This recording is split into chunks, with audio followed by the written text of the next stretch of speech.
네, 파워 인터뷰 오늘 순서입니다. 이번 주 들어서 미세먼지 기세가 다소 좀 주춤하고 있긴 하지만 미세먼지 문제는 여전히 진행 중인 환경 재난 중에 하나입니다. 최근에 국회 미세먼지대책특위가 서해 지역의 화력발전소 등을 방문해서 미세먼지 발생의 다양한 원인 등을 점검하기도 했는데요. 현재 국회 미세먼지대책특위의 여당 간사를 맡고 계신 더불어민주당의 신창현 의원, 저희가 직접 모시고 이야기를 들어보겠습니다. 의원님 안녕하십니까? 안녕하십니까? 네, 어서 오십시오. 자, 앞서 말씀드린 대로 지금 최근에 그나마 미세먼지가 좀 주춤하고 있긴 하지만 여전히 심각한 문제죠. 봄이 되면 또 더 심각해질 것으로 예상이 되고요.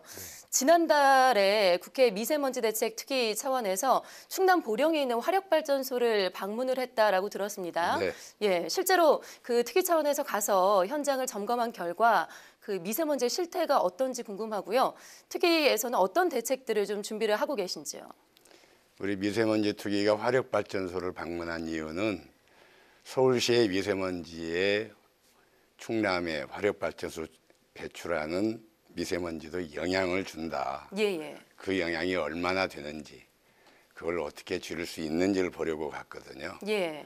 그런데 놀란 것은 그 보령 화력발전소 주변 반경 5km, 또 한 10km 환경부가 설치해서 운영하는 대기오염 측정소들이 있어요. 예. 그 측정소들이 지난달 1월 15일부터 18일까지 미세먼지 비상저감 조치를 시행할 때 서울보다 더 오염이 심각했다는 겁니다. 예. 그것이 이제 바람에 실려서 서울로 가거든요. 예. 그런데 우리 환경부와 서울시는 그저 서울시에 들어오는 차량들에 대해서만 이부제 또는 자율로 그렇게 권고를 했는데 그거 가지고는 너무 미약하다. 그래서 서울의 미세먼지 문제라 할지라도 이건 전국적으로 특히 서해안 쪽에 바람의 영향을 받는 곳까지 같이 대책을 세우지 않으면 미봉책에 그치겠다. 아주 중요한 사실을 발견했습니다. 맞습니다. 정말 어느 한 지역의 문제가 아니라 전국적으로 이게 다 함께 노력을 해야 될 것 같은데 그래서 지금 의원님께서 이와 관련한 법안도 발의를 하신 것으로 알고 있어요. 얼마 전에 그 말씀하신 대로 서울시에서 그 미세먼지 비상 저감 조치로 공공기관의 차량 이부제를 실시를 했는데 이거를 민간 차량까지 확대를 하는 그런 내용을 담은 법안이라고 들었거든요. 좀 자세하게 설명을 해주시죠. 왜냐하면 그 공공기관 이부제 했는데 효과가 4%밖에 안 됐어요. 배출량의 4%. 그런데 이제 그거에다가 이제 대형 건물의 그 난방용 보일러, 또 이제 건설 현장의 공사 장비들, 먼지, 이런 것까지 합해도 수도권에서 배출되는 미세먼지 총량의 1.5%밖에 줄이지 못했어요.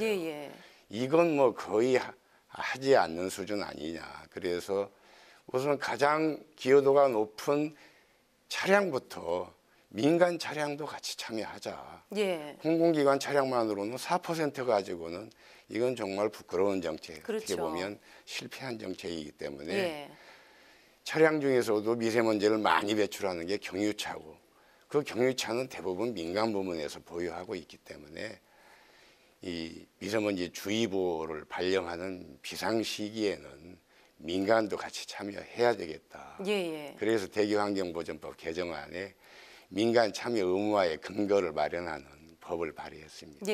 사실 우리가 처음에 미세먼지가 심각하다라고 했을 때 중국발 미세먼지가 상당히 심각하다라고만 알고 있었거든요. 이게 다 중국의 문제다 이렇게 치부를 했었는데 실제로 우리 국내에서 만들어지는 그런 미세먼지의 비율도 상당히 높은 거죠. 얼마나 됩니까? 중국의 영향이 있습니다. 통계에 따라서는 한 30%, 또 고농도 미세먼지 오염 시기에는 50%에서 80%까지.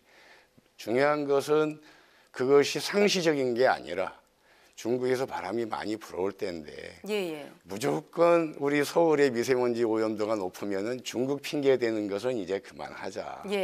특히 이번 1월 15일부터 18일 사이에 미세먼지는 공기가 정체되어 있었어요. 그래서 중국의 영향보다 우리 한반도 내륙의 내부적인 영향이 지배적이었다고 환경부도 발표를 했습니다.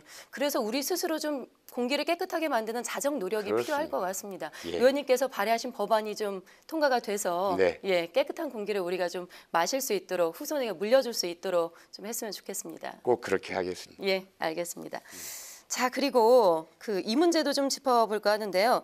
최근에 청와대 홈페이지에 많은 청원 글들이 올라오고 있는데 바로 이 중에 하나입니다. 그래서 이게 이슈가 돼서 실제로 이제 조국 청와대 민정수석이 그에 대한 답변을 내놓기도 했었는데 네. 바로 주치 감형 이 조항을 폐지를 하자 예. 이런 청원의 글들이 상당히 이어지고 있어요. 네. 의원님께서 이와 관련해서 또 일명 조두순법이라고 해서 법안을 발의했다고 들었거든요. 네. 예, 어떤 내용을 담고 있나요? 형법 개정안을 발의했는데요.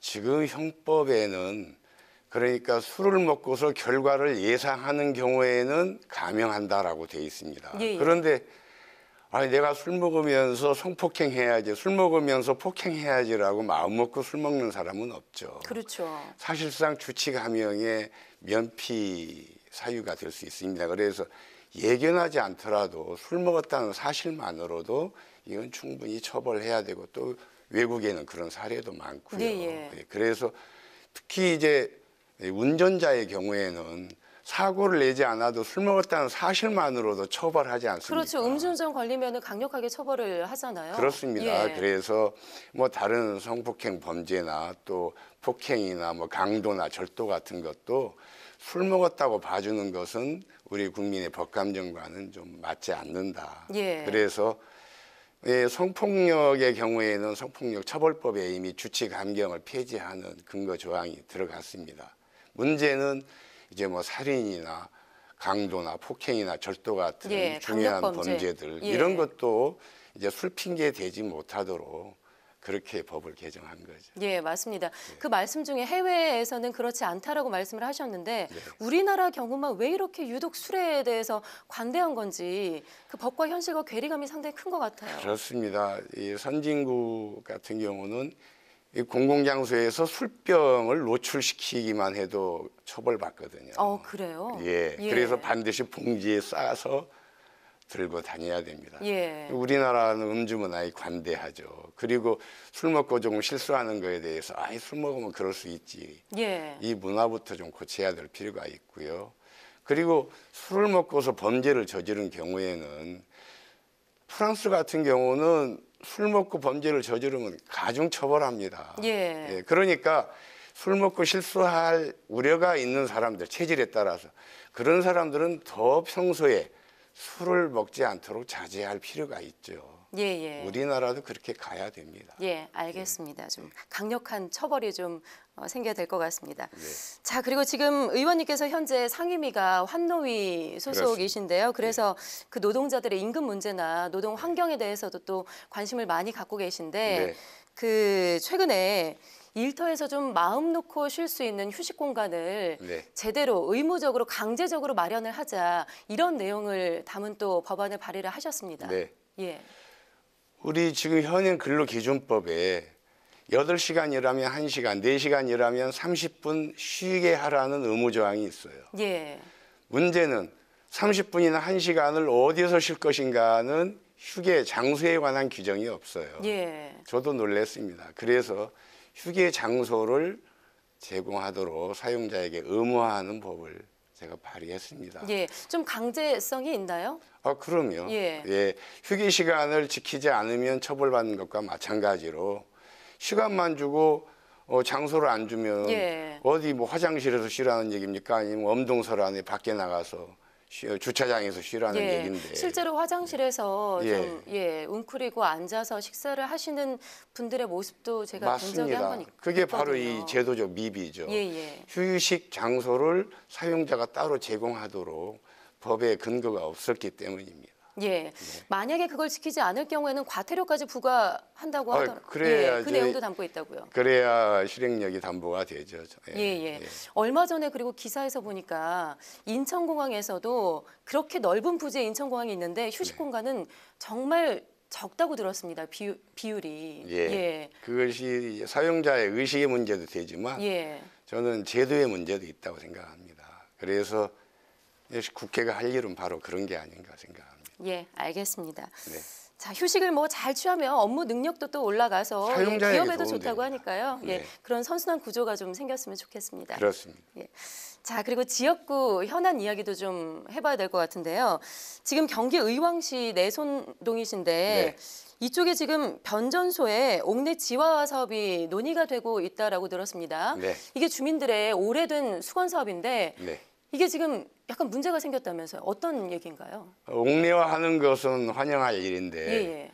옥내화하기 위해서 송전탑을 하나를 더 신설한다는 것이 지금 문제가 되고 예. 있습니다. 잘 아시다시피 송전탑 굉장히 중요한 기피시설 아닙니까? 그렇죠. 그러니 옥내화하면서 왜 송전탑을 하나를 더 신설하느냐, 줄여야 마땅한 거 아니냐. 그래서 지금 한전 쪽에 그렇게 요구를 하고 있고요. 근데 예. 주민들이 이 내용을 잘 몰라서 다시 한번 주민 설명회를 해야 될 것 같습니다. 예. 그 의원님의 이력을 쭉 살펴보니까 특히 사회 갈등 관리 전문가시더라고요. 그렇게 예, 이 들어오기 문제도 좀 전에. 갈등을 잘 해결을 해야 될 네, 것 같은데요. 예. 그렇습니다.